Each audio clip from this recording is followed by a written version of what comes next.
धुंध अंधा धुंध सांगला हिल फैसलाबाद रोड पर हादसा। तेज रफ्तार बस बेकाबू होकर उलट गई। हादसा के नतीजा में 7 अफराद शदीद जख्मी हो गए। वाकयात के मुताबिक सांगला हिल फैसलाबाद रोड पर लुद्र गांव के करीब एक तेज रफ्तार बस शदीद धुंध की वजह से उलट गई और कलाबाजियां खाकर खेतों में जा गिरी।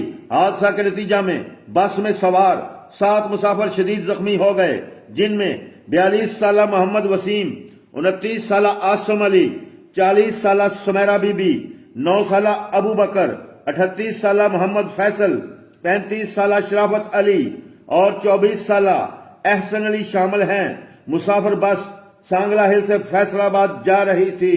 वाकया की इतला मिलते ही रेस्क्यू 1122 की इमदादी टीम फौरी तौर पर मौका पर पहुंच गई, जिन्होंने जख्मियों को इब्तदाई तिब्बी इमदाद के बाद THQ अस्पताल सांगला हिल मुंतकिल कर दिया। तो नाज़रीन देखते रहें, क्योंकि कोई देखे ना देखे खलील तो देखेगा। इसी के साथ ही अपने मेजबान खलील अहमद सज्जाद को इजाजत दीजिए। अल्लाह निगहबान।